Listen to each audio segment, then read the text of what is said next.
Olá, mentes curiosas, e sejam bem-vindos a esta jornada intelectual. Hoje enfrentamos um gigante, um homem cuja sombra se projeta sobre toda a civilização ocidental, um filósofo que viveu nas ruínas de um império moribundo e a partir delas construiu as ideias que definiriam os próximos 1500 anos. Falamos de Aurélio Agostinho, Santo Agostinho de Hipona. Antes de começarmos, um breve comentário. Para dar vida a esta narrativa, usei ferramentas de inteligência artificial para gerar as imagens que vocês veem. Pensem nelas como uma tela, uma forma de ilustrar as ideias e o ambiente do que contamos. Nem sempre serão uma representação literal, mas um acompanhamento visual para que possam soltar a imaginação comigo. Espero de coração que desfrutem. Nossa história começa no caos. Ano 410 d.C. Pela primeira vez em 800 anos, a cidade de Roma caiu. Os visigodos de Alarico saquearam a capital invencível. O choque é total. O mundo conhecido desmorona. Os pagãos culpam a nova religião, o cristianismo, por terem abandonado os deuses que tornaram Roma grande. Em meio a este apocalipse cultural, um bispo no norte da África, na cidade de Hipona, pega sua pena. Não para lamentar, mas para explicar. Para construir uma nova forma de entender a história, a humanidade e a Deus.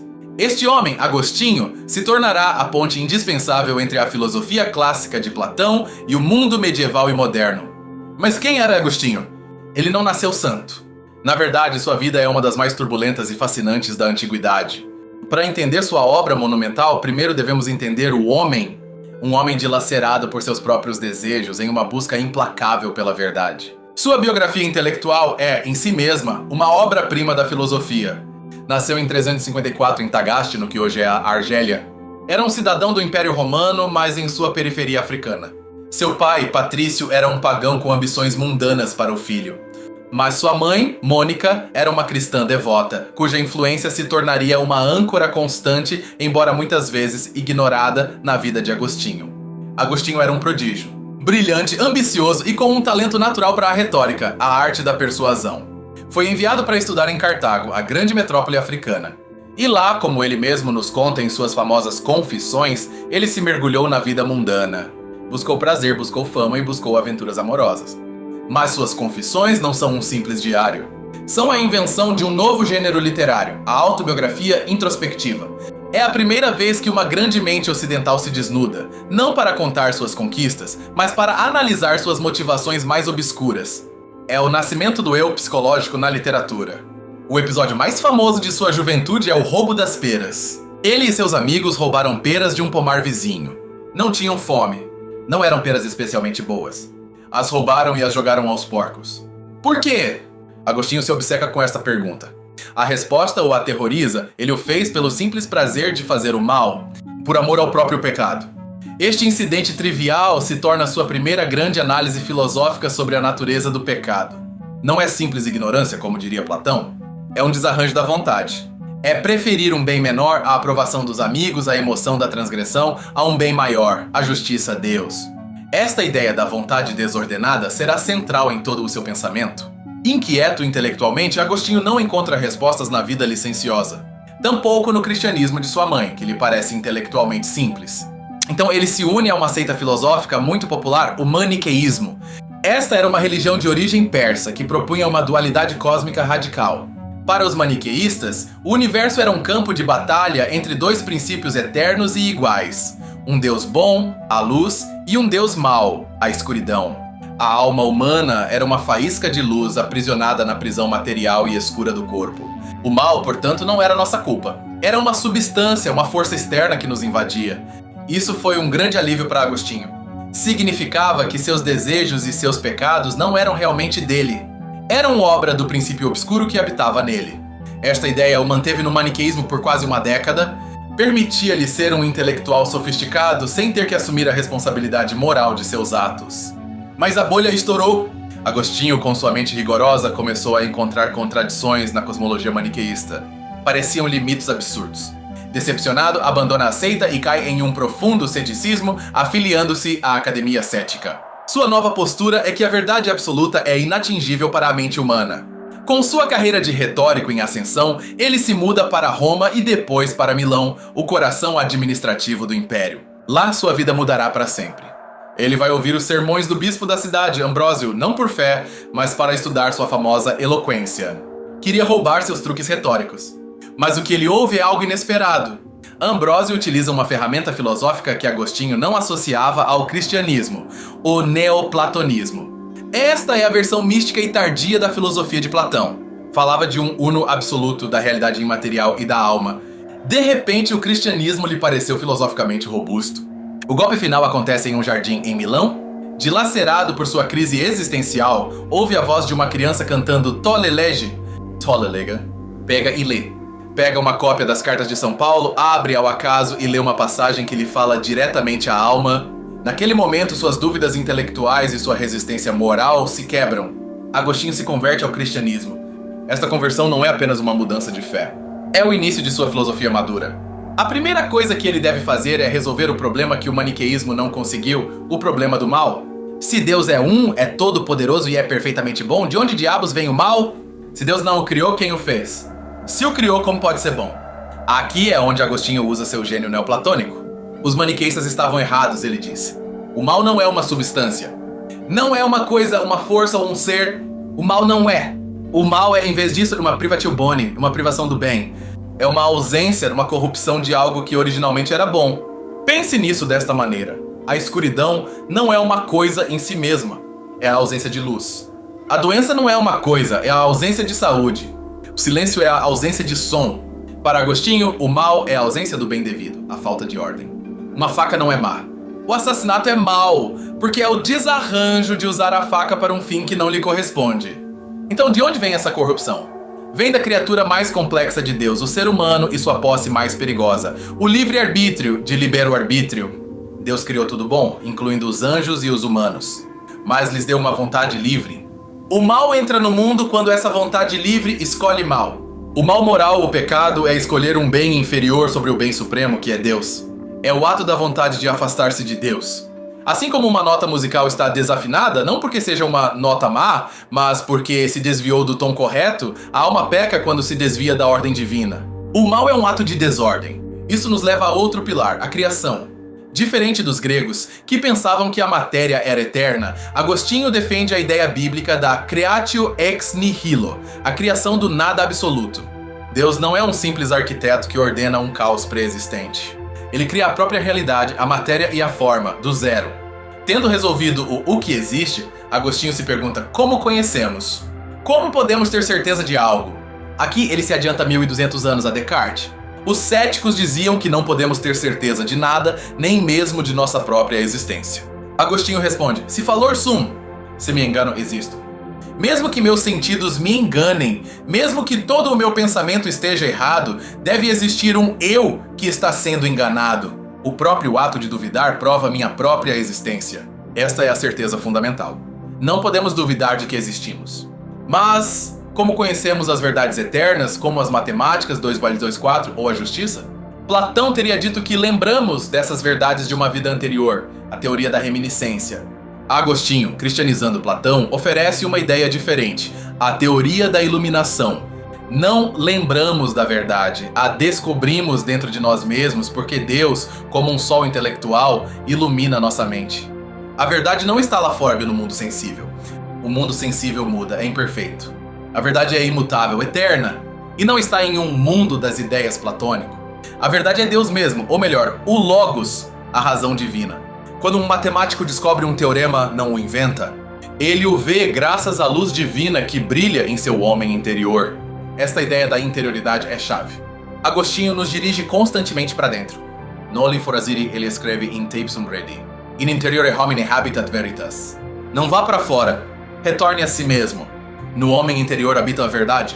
Esta é a grande revolução agostiniana, a fundação da introspecção como método filosófico. A alma para Agostinho é este espaço interior. É onde encontramos a Deus, onde lutamos com a vontade, onde experimentamos o tempo. Esta é uma guinada radical do pensamento grego, que estava muito mais focado no cosmos exterior. Agostinho inventa a psicologia, o estudo da alma, psiché, em seu sentido moderno. Ora, se temos livre-arbítrio para escolher o bem e Deus nos ilumina para ver a verdade, por que continuamos falhando? Por que o jovem Agostinho roubou as peras? Por que, como descreve em suas Confissões, se sentia paralisado, incapaz de escolher o bem que sua mente claramente via? Quero, mas não posso. Sua resposta é uma das doutrinas mais influentes e controversas da história: o pecado original. Quando Adão, o primeiro homem, usou seu livre-arbítrio para desobedecer a Deus, não apenas se prejudicou, corrompeu a natureza humana. Transmitiu esta corrupção, essa inclinação ao mal, a toda a sua descendência. Já não nascemos neutros ou bons. Nascemos com uma vontade doente. Nascemos escravos do pecado. Formamos o que Agostinho chama de uma massa damnata, uma massa condenada. Nosso livre-arbítrio não está destruído, mas está tão debilitado que por nós mesmos só podemos escolher pecar. Somos livres sim, mas apenas livres para pecar. Esta visão pessimista da humanidade chocou frontalmente com outro pensador cristão da época, um monge britânico chamado Pelágio. Pelágio estava horrorizado com esta ideia. Ele acreditava que se Deus nos dá mandamentos, como amai o vosso próximo, é porque podemos cumpri-los. Acreditava que o pecado original não nos corrompia, apenas nos dava um mau exemplo. Para Pelágio, somos Adões em miniatura. Nascemos com uma vontade intacta e podemos, com o nosso próprio esforço e seguindo o exemplo de Cristo, alcançar a perfeição. O pelagianismo é, em essência, uma doutrina de autoaperfeiçoamento radical. Você é responsável por sua própria salvação. Agostinho contra-ataca com toda a sua força. Declarará a ideia de Pelágio como a pior das heresias. Por quê? Porque se podemos nos salvar, para que Cristo morreu? Para que serve a igreja? Para Agostinho, o pelagianismo era uma forma de arrogância pagã disfarçada de piedade cristã. A resposta de Agostinho é a segunda doutrina-chave, a graça gratia. Dado que nossa vontade está quebrada, não podemos nos curar. Precisamos de uma intervenção divina. A graça é a ajuda imerecida, o presente gratuito de Deus, que entra em nossa alma, cura nossa vontade e nos move a desejar e fazer o bem. Sem a graça, somos incapazes de dar o primeiro passo em direção a Deus. É Deus quem deve iniciar o processo. Esta graca operante nos dá o querer, e então a graca cooperante trabalha com nossa vontade agora curada para fazer o bem. A salvação não é uma conquista humana, é um resgate divino. Esta ideia tem uma consequência lógica aterradora que Agostinho não evita: a predestinação. Se a graça é um presente gratuito e sem ela ninguém pode se salvar, e Deus é onisciente, sabe tudo de antemão, então Deus deve saber desde a eternidade a quem escolherá dar este presente. Deus, em sua misteriosa soberania, escolhe alguns para a salvação, os eleitos, e ignora o resto, os réprobos, deixando-os na massa danata, que, segundo Agostinho, é o que justamente merecem. Não é que Deus crie pessoas para condená-las. É que ele escolhe resgatar alguns da condenação que todos merecemos pelo pecado original. Esta doutrina será o centro de debates teológicos por séculos, especialmente durante a Reforma Protestante, com figuras como Lutero e Calvino, que se consideravam profundamente agostinianos. É a máxima expressão do teocentrismo. Tudo depende de Deus, nada do ser humano. Esta visão da vontade humana, dividida e quebrada, é uma de suas maiores contribuições à psicologia. Agostinho é o filósofo da vontade. Enquanto os gregos se centraram na razão, acreditavam que se você soubesse o bem, o faria, Agostinho sabia por experiência própria que isso não era verdade. O problema não é o intelecto, é a vontade. O ser humano está em guerra consigo mesmo. Duas vontades, uma velha e outra nova, uma carnal e outra espiritual, contendiam dentro de mim e com sua discórdia dilaceravam minha alma. Ele escreve nas Confissões. Esta é a descrição original da angústia existencial, a sensação de estar dividido por dentro. Deixemos por um momento a vontade e entremos na outra grande revolução das Confissões, sua análise do tempo. Isso se encontra no livro 11 e é simplesmente um dos ápices do pensamento filosófico. Começa com uma pergunta aparentemente ingênua que os maniqueístas lhe faziam para zombar dele. A pergunta é: o que Deus fazia antes de criar o céu e a terra? Se estava ocioso, por que de repente decidiu criar? Se sempre esteve criando, por que o mundo não é eterno? É uma armadilha lógica. A resposta de Agostinho é demolidora por sua simples genialidade. A pergunta não faz sentido. Não houve um antes da criação. Por quê? Porque o próprio tempo é uma criatura. Deus não criou o mundo no tempo. Ele criou o mundo junto com o tempo. Antes da criação não havia tempo. Portanto, não faz sentido perguntar o que Deus fazia antes. Deus, diz Agostinho, não vive no tempo como nós. Nós vivemos na sucessão de passado, presente e futuro. Deus vive em um eterno agora. Para ele, toda a história, desde o Big Bang até o fim do universo, é um único momento presente. Ele não lembra do passado nem prevê o futuro. Ele o vê. Isso resolve a predestinação. Deus não prevê que você vai pecar amanhã. Ele vê que você está pecando amanhã em seu presente eterno. Mas isso não nos tira a pergunta mais difícil. Se Deus é eterno, o que é o tempo para nós? Agostinho confessa sua famosa perplexidade. O que é, então, o tempo? Se ninguém me pergunta, eu sei. Mas se quero explicá-lo a quem me pergunta, não sei. Agostinho busca o tempo e não o encontra? O passado já não existe. O futuro ainda não existe. E o presente é um instante infinitesimal que, assim que o nomeamos, já é passado. Como pode ser algo que não tem duração? O tempo parece ser um nada, um fio de navalha entre duas inexistências. A solução de Agostinho é revolucionária. O tempo não existe lá fora, no movimento dos planetas. O tempo é uma realidade psicológica. É uma distentio animi, uma distensão da alma. O tempo é uma propriedade da consciência. Não existe o passado como tal. O que existe é o presente das coisas passadas, e a isso chamamos memória. Não existe o futuro. O que existe é o presente das coisas futuras, e a isso chamamos expectativa. E o presente das coisas presentes é a visão ou atenção. O tempo, portanto, se mede na alma. Quando meço um poema longo, não meço as sílabas que já passaram ou as que não chegaram. Meço a impressão que deixaram em minha memória.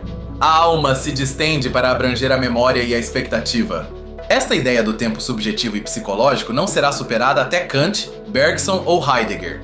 Equipados com sua biografia, sua teoria do mal, sua doutrina da graça e seu conceito de tempo, podemos finalmente abordar sua obra magna. A obra que ele escreveu como resposta direta ao saque de Roma, de Civitate Dei, a cidade de Deus. Lembremos o contexto. Roma cai em 410 e os pagãos culpam o cristianismo.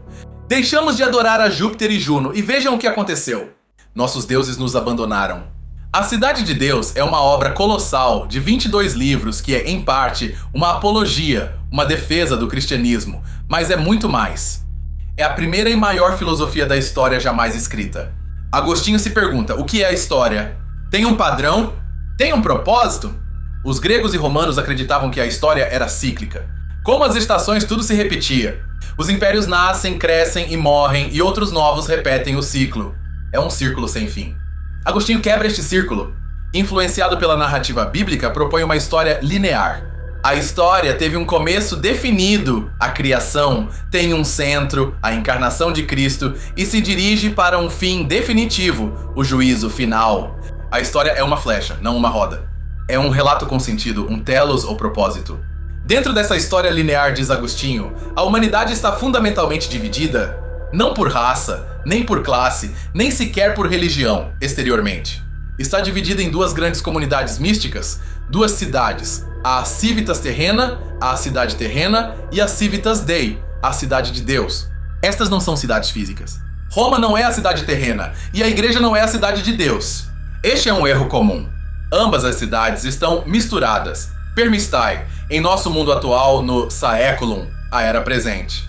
Estão em guerra não no campo de batalha, mas no coração de cada ser humano. Então, o que as define? Não a política, mas o amor. O motor de cada cidade é um tipo diferente de amor.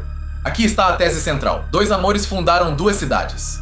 O amor próprio até o desprezo de Deus, a terrena, e o amor a Deus até o desprezo de si mesmo, a celestial. A cidade terrena é habitada por aqueles que buscam a glória em si mesmos, que amam o poder, o dinheiro e o domínio sobre os outros. Seu fundador simbólico é Caim, o assassino de seu irmão. Seu fim é a paz terrena que Agostinho define cinicamente como uma trégua no conflito. Busca bens temporais e ao final a condenação. A cidade de Deus é habitada pelos peregrinos. São aqueles que usam as coisas deste mundo, mas não as amam. Seu amor está posto em Deus. Seu fundador simbólico é Abel, o justo. São cidadãos do céu que estão de passagem pela terra. Buscam a paz eterna e seu fim é a salvação. Então, o que acontece com Roma? Agostinho destrói o mito romano. Roma não caiu porque abandonou Júpiter. Roma caiu porque sempre foi parte da cidade terrena. Foi fundada no fratricídio, Rômulo e Remo, e sua história foi uma busca por libido dominandi, o desejo de dominar. Roma caiu por sua própria corrupção interna, por seu próprio amor desordenado ao poder. Sua queda não é o fim do mundo, é simplesmente mais um império terreno que desmorona, como todos os impérios terrenos devem fazer. Os cristãos não devem chorar. Sua verdadeira cidadania não está em Roma, está no céu. Isso teve um impacto psicológico imenso. Deu aos cristãos um arcabouço para entender o colapso de seu mundo. Permitiu-lhes desvincular sua fé do destino do Império Romano. A igreja sobreviveria a Roma porque seu reino não era deste mundo. Mas isso também criou uma tensão política que dominaria a Idade Média. Qual é a relação entre o Estado, a espada temporal, e a Igreja, a espada espiritual? O rei está subordinado ao Papa? Ou são duas esferas separadas? A Cidade de Deus será o livro-texto para ambos os lados deste debate por 1000 anos. Agostinho não é um teocrata radical.